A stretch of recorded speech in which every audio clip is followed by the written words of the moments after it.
మీ ఎలాంటి వ్యాపార ప్రకటనలకైనా వెంటనే మా ఛానల్ సంప్రదించండి. అందరికీ శుభాభినందనలు అండి. 2026 మే నెలలో కన్యా రాశి వారికి ఎలా ఉందో చూద్దాం. ఈ కాలం చాలా వేగంగా పరిగెడుతోంది. రోజులు ఇట్టే గడిచిపోతున్నాయి. మన జీవితంలో ఏ రోజు ఏం జరుగుతుందో, ఏ నెల మనకి ఎలాంటి అదృష్టాన్ని తీసుకువస్తుందో తెలుసుకోవాలని కుతూహలం ప్రతి ఒక్కరిలోనూ ఉండటం సహజం. ఈరోజు మనం అద్భుతమైన, ఎంతో ఆసక్తికరమైన, ఎప్పుడు పర్ఫెక్షన్ కోసమే తప్పించే ఒక అద్భుతమైన రాశి గురించి మాట్లాడుకుందాం. అదేనండి మన కన్యారాశి వారు. ముందుగా కన్యారాశి వారి గురించి నేను కొన్ని ముఖ్యమైన విషయాలు మీతో పంచుకోవాలనుకుంటున్నాను ఈరోజు. కన్యారాశి వాళ్ళంటే బుధ భగవానుడికి అత్యంత ప్రీతిపాత్రమైన వాళ్ళు. వీరి బుద్ధి కుశలత, ఆలోచన విధానము, ఏ పైన పద్ధతిగా చేయాలనే తపన చూస్తే ఎవరికైనా ముచ్చటేస్తుంది. వీళ్ళు ఒక పని మొదలు పెట్టారంటే అది 100% పర్ఫెక్ట్గా చేసేవరకు నిద్రపోరు. ఇతరుల తప్పులను కూడా ఎంతో సున్నితంగా, పద్ధతిగా సరిదిద్దే నైపుణ్యమే కన్యారాశి వాళ్ళకే సొంతం. ఎవరైనా సరే ఆపద వస్తే ముందుగా స్పందించే మంచి మనసు వీళ్ళది. ఈ పర్ఫెక్షన్ అనేది ఒక్కోసారి వీరికి మానసిక ఒత్తిడిని కూడా పెంచుతుంది. అంతా సవ్యంగా జరగాలి, ఏ చిన్న పొరపాటు జరగకూడదు అని వీళ్ళే అందరి పనులు కూర్చుని వీళ్ళు పర్ఫెక్ట్గా చేయటం కోసం వీళ్ళు పెద్దాంట్లో ఇన్వాల్వ్ చేసుకుంటారు. అది ఒక ఇబ్బందికరమైన విషయం. మే నెలలో వీళ్ళకి ఎలా ఉండబోతోంది అనేది ఈరోజు మనం ఎంతో వివరంగా, కూలంకుషంగా కూడా చర్చిద్దాం. అసలు విషయానికి వచ్చే ముందు ఎవరెవరు ఈ కన్యారాశి కిందకు వస్తారన్నది గమనిస్తే ఈ విషయంలో మీకు స్పష్టంగా తెలియటం కోసం జ్యోతిష్ శాస్త్ర ప్రకారం మనకి పేరులో మొదటి అక్షరం టో, పా, పి, పు, షం, నా, ఠా, పే, పో అనే అక్షరాలతో ఏదో ఒక అక్షరంతో మొదలైన వాళ్ళందరూ కూడా కన్యారాశి కిందకు వస్తారు. అంటే నక్షత్రాన్ని బట్టి పేరు పెట్టుంటే. అలాగే నక్షత్రపరంగా ఉత్తరా నక్షత్రంలో 2, 3, 4 పాదాలు, హస్తలో 1, 2, 3, 4 పాదాలు, చిత్తా నక్షత్రంలో 1, 2 పాదాల్లో పుట్టినవారు ఖచ్చితంగా కన్యారాశి కిందకి వస్తారు. ఇక మనం ఏమాత్రం ఆలస్యం చేయొద్దు, నేరుగా 2026 మే నెల కన్యారాశి వారికి ఫలితాలు ఏంటో ఇప్పుడు చూద్దాం. కాలపురుషుడు మీకు ఈ నెలలో ఎటువంటి ఫలితాలను ప్రసాదించబోతున్నాడు అనే విషయాన్ని ఆసక్తికరంగా విశ్లేషించుకుంటే, ఇక ఆర్థిక విషయానికి వస్తే ఈ నెలలో మీకు సామాన్య ధనలాభాలు కలుగుతాయని సూచిస్తుంది. అంటే మీరు ఆశించిన స్థాయిలో లక్షల లాభాలు వచ్చి పడిపోకుండా మీకు కావలసిన అడక్వేట్గా కావలసినంత ధనం మాత్రం మీకు చేతికి అందుతుంది. మీ శ్రమకి తగినట్టుగా ఒక మోస్తరుగా లేదా సామాన్య ధనలాభం ఖచ్చితంగా కలుగుతుంది. కాబట్టి డబ్బు విషయంలో పెద్దగా టెన్షన్ పడాల్సిన అవసరం లేదు. వచ్చిన ఆ సామాన్య ధనాన్ని జాగ్రత్తగా కాపాడుకోవటం మాత్రం మీ చేతుల్లో ఉంటుంది. అంటే నిరుత్సాహం అనేది కేవలం నాణానికి ఒకవైపు మాత్రమే. నాణానికి రెండో ఒక అద్భుతమైన పాజిటివ్ ఎనర్జీ మీకోసం ఎదురు చూస్తుంది. మే నెల మధ్య భాగానికి వచ్చేసరికి పరిస్థితులు పూర్తిగా చక్కబడతాయి. ఈ నెలలో ఒక అద్భుతమైన మనోల్లాసము, కీర్తి, వృద్ధి, అలాగే మీ చేపనులందు వృద్ధి ఖచ్చితంగా, అంటే గ్రోత్ కనిపిస్తుంటుంది. అలాగే ఎంతో అద్భుతమైన మార్పులు ఈ నిరుత్సాహాన్ని మర్చిపోయే విధంగా మీరు గ్రోతు, మీ ప్రయాణాలు రాను మనోల్లాసం వైపు అడుగులు వేస్తుంది. మీరు చేసే ఏ పనైనా సరే అందులో మీ నైపుణ్యాన్ని చూసి చుట్టుపక్కల వారు కూడా ఆశ్చర్యపోయే విధంగా, ఆఫీస్లో అయితే మీ బాసుల నుంచి మంచి ప్రశంసలు అందుతాయి. దీనివల్ల మీ సమాజంలో కీర్తి ప్రతిష్టలు పెరుగుతాయి. ఏ ప్రాజెక్ట్ అయితే తీసుకుంటారో అందులో వృద్ధి కనిపిస్తుంది.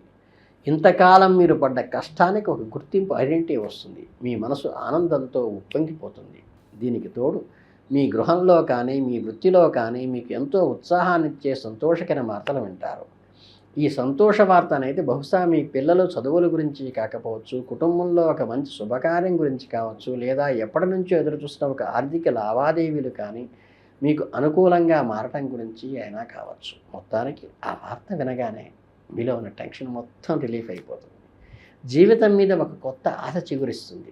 కాలచక్రం ఎప్పుడూ ఒకేలా ఉండదు. నెల ప్రారంభంలో కాస్త నిరుత్సాహంగా, నెల మధ్యలో అద్భుతమైన మనోల్లాసము, సంతోష వార్తలను చూసిన మీరు నెలాఖరికి వచ్చేసరికి మళ్ళీ కొన్ని చిన్న కుదుపులకి లోనయ్యే అవకాశం ఉంటుంది. ఈ నెల ప్రారంభంలో కాస్త భిన్నమైన అనుభవాలను చూపించబోతోంది. ఏంటి గిరిరావు గారు మొదట్లోనే ఇలా చెబుతున్నారని భయపడపాకండి. ఉన్నది ఉన్నట్లు చెప్పటమే ఒక నైజం. మే నెలలో మీకు ప్రారంభం నుంచి అన్ని రంగాలందు నిరుత్సాహమే గోచరించును అని జ్యోతిష్ శాస్త్రం స్పష్టంగా చెబుతోంది. అంటే మీరు వృత్తి వ్యాపారాల్లో ఉన్నా, ఉద్యోగంలో ఉన్నా, లేదా స్వంత పనులు చేసుకుంటున్న వారైనా సరే, మొదట్లో మీరు అనుకున్నంత వేగంగా పనులు జరగకపోవటం వల్ల ఏంటిది, నా టైం బాగాలేదా, ఎంత కష్టపడ్డా ఫలితం శూన్యంగా ఉంటుంది ఏంటి అనే ఒక రకమైన డల్నెస్ని కలిగించేటువంటి ఇది ఈ నెలలో కలగబోతోంది. ఈ డిసప్పాయింట్మెంట్ ఎందువల్ల వస్తుందంటే మీ పర్ఫెక్షన్ కోసం మీరు తాపత్రయపడటం వల్ల, దానికోసం మీరు నిబద్ధతగా ఉండటం వల్ల కూడా ఇది కొంచెం మీకు ఇబ్బంది పెడుతుంది. మీ బుద్ధి బలాన్ని ఉపయోగించి ఆ నిరుత్సాహాన్ని తరిమికొట్టడానికి ప్రయత్నించండి. పని అవ్వట్లేదు అంటే అది మీ తప్పు కాదు, కాలం కాస్త నెమ్మదిగా సాగుతోంది అంతే. ఈ మే నెలలో మొత్తం మీకు కొంచెం బాధలు కనిపించినప్పటికీ కూడా ఆ బాధలు శారీరకమైనవి కానీ మానసికమైనవి కానీ కావచ్చు.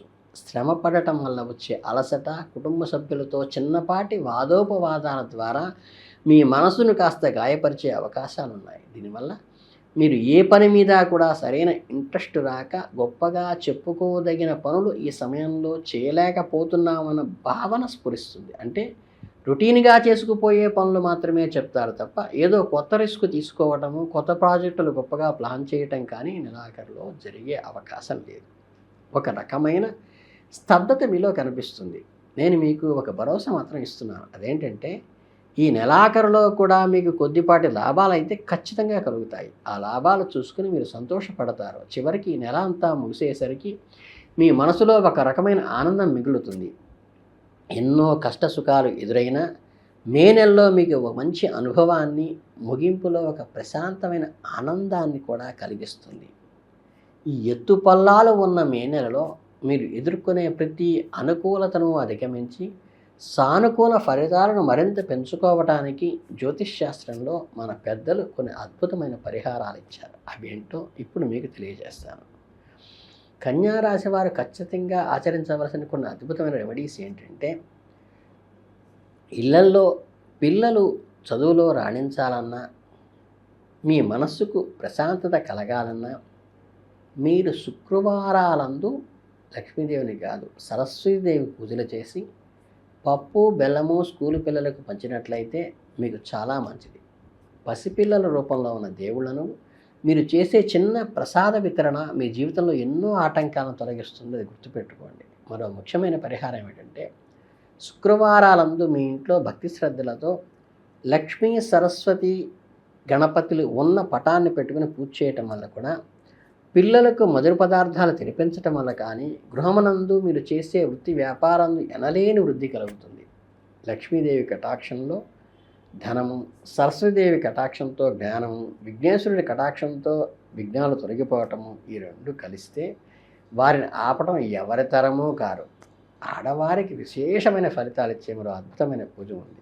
శుక్రవారం మీరు అమ్మవారిని శ్రీ లలితాదేవి సహస్రనామాలతో భక్తిగా పూజించడం కానీ, మీ ఇంటికి వచ్చిన ముత్తైదులకు పసుపు కుంకుమ చీరను వాయనంగా ఇచ్చి వారిని లలితాదేవిగా భావించుకుని వారి ఆశీస్సులు తీసుకోవడం ద్వారా కానీ మీ కుటుంబంలో సుఖ సౌఖ్యాలు వెల్లివిరుస్తాయి. ఈ సంవత్సరానికి సంబంధించి కన్యారాశి వారికి సాధారణ స్కోర్ చూసుకుంటే అసలు సంవత్సర ఫలితాల్లోనే ఆదాయం 8గా ఉండి ఖర్చు 11గా ఉంది. కనుక ఈ నెల దాని గురించి ఆలోచించవలసిన ప్రత్యేక అవకాశాలేం లేవు.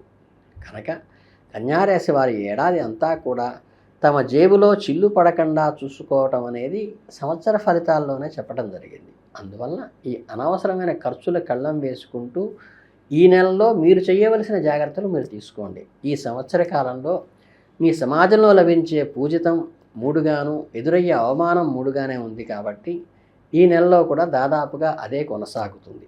అంటే చిన్న చిన్న అవమానాలు, అపార్థాలు ఉండటం అనేది జీవితంలో సహజం. కనుక వాటి గురించి పెద్దగా పట్టించుకోపాకండి. ఎవరితో మాట్లాడినా, ఏ వ్యవహారాల్లో తలదూచినా కాస్త ఆచితూచి అడుగు వేయండి, సమయస్ఫూర్తిగా నడుచుకోండి. గురువారాల విషయానికి వస్తే ఏంటంటే, గురుబలాన్ని పెంచుకోవటానికి మీరు రాఘవేంద్ర స్వామి ఆరాధన చేయటం కానీ, పూజ్యాయ రాఘవేంద్రాయ సత్యధర్మరథాయ చ భజతాం కల్పవృక్షాయ సమతాం కామధేనవే అనే అర్చన చక్కగా తులసిదళాలతో చేయండి. అలాగే పాయసం, పెరుగు, ఆవడలు నివేదన చేయండి. శక్తి మేరకు బేదసాదలకు అన్నదానం చేయండి. ఆర్తిగా ఆకలితో ఉన్నవాడికి పెట్టిన అన్నం ఫలితము చాలా అద్భుతంగా పనిచేస్తుంది.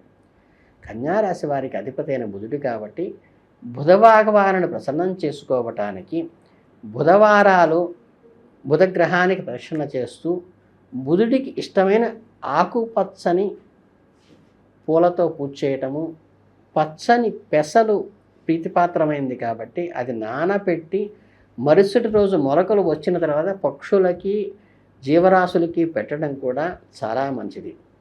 మీ మానసిక చికాకులు తొలగిపోయి బుద్ధి సరైన మార్గంలో నడవటానికి ఖచ్చితంగా ఇది ఉపయోగపడుతుంది. అలాగే చివరిగా ఆదివారాలందు కనుక మీ కులదైవము లేదా గ్రామదేవతను ఎట్టి పరిస్థితుల్లో మర్చిపోకుండా గ్రామదేవత దగ్గర వెళ్ళి పొంగళ్ళు పొంగించి నివేదన పెట్టడము, అమ్మవారికి సారె పెట్టడం అంటే పసుపు, కుంకుమ, నూతన వస్త్రాలు, గాజులు అవన్నీ ఇచ్చినట్లయితే కదా మీకు చాలా మంచి జరిగేటువంటి అవకాశం ఉన్నదన్నమాట. నా ప్రియమైన కన్యారాశి సోదరీ సోదరులారా, ఈ 2026 మే నెలలో మీకు ఎలా ఉండబోతుందంటే చిన్న చిన్న జాగ్రత్తలు నేను చెప్పినవి చక్కగా చేసుకుంటే ఏ దైవ కార్యాలు చేయాలో చక్కగా ఈ గిరిరావు గారు చెప్పింది మీరు ఫాలో కండి. కష్టాలు శాశ్వతం కాదు, అలాగే లాభాలు కూడా శాశ్వతం కాదు.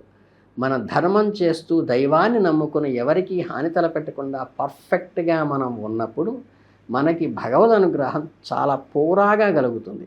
ఈ మే నెలలో మీ అందరి జీవితాల్లో అపారమైన మనోల్లాసాన్ని కీర్తిపరిశ్రమలో తీసుకురావాలని ఆ దేవుణ్ణి మనసారా ప్రార్థిస్తూ ఎల్లప్పుడూ సానుకూల దృక్పథంతో ఉండండి. చిరునవ్వుతో కష్టాలను జయించండి. మళ్ళీ వచ్చే నెల రాశిఫలాలతో మీ గిరిరావు గారు మీ ముందుంటారు. అంతవరకు సెలవు. సర్వే జనా సుఖినో భవంతు. శుభం భూయాత్.